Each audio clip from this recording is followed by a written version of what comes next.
छावा चित्रपटातून छत्रपती संभाजी महाराज यांचा जीवन संघर्ष मांडण्यात आला. छत्रपती संभाजी महाराज यांच्या जीवनातील महत्वाचे संदर्भ चित्रपटातून वगळण्यात आले असा आरोपही झाला. यावर समाज माध्यमातून टीका झाली. खरं तर हा चित्रपट संभाजी महाराज यांची शौर्यगाथा, त्यांच्या इतिहासाची पुन्हा उजळणी करणारा आहे. घडलं मात्र वेगळंच. छावा चित्रपट बघून बाहेर पडलेल्या अनेकांनी औरंगजेबाचे नाव पुढे करून हिंदू मुस्लिम वाद वाढविला.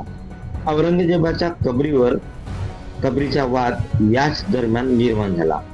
छावा चित्रपटाने कोटीची कमाई केली.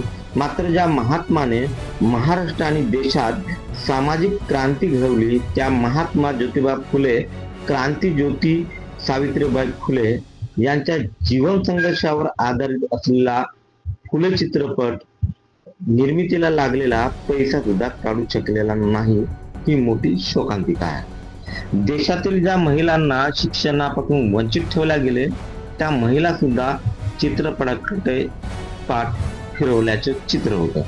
महात्मा फुले, क्रांतीज्योती सावित्रीबाई फुले हयात असताना त्यांच्यावर मोठा अन्याय झाला.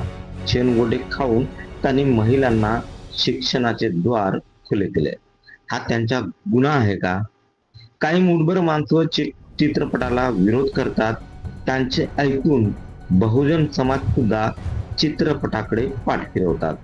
या मूठभर माणसांचे भारताच्या स्वातंत्र्यात शून्य असे योगदान आहे. यांच्या पूर्वजांनी समाज नाचवला, यांच्या विरोधात ज्याने आवाज उठवला, त्यांचा इतिहास यांनी दूषित केला, असं एकंदरीत चित्र आहे. मूठभर माणसे तुमच्यावर सत्ता गाजवतात. तुमच्या महापुरुषांचा खरा इतिहास कुणी पुढे आणायचे ठरवलं तर त्याचा हे विरोध करतात. तरीही आपण गप्प असतो. या विरोधात एखादा समाज आवाज उठवायला लागला की धर्म खतरे में है अशी आरोडी हे फोडतात. त्यांची बळी आपण ठरतो. याचा विचार आपण आता करायला हवं. भावनेच्या आहारी जाऊन घेतलेला निर्णय नेहमीच चुकीचा ठरतो. आपल्या महापुरुषांचा इतिहास आपण वाचायला हवा आणि त्यातून आपण प्रेरणा घ्यायला हवी. डोळे बंद करून या मूठभर माणसांच्या मागे जाणे आता टाळायला हवं. बाकी तुमची मर्जी. निलेश झाडे, चंद्रपूर फायर.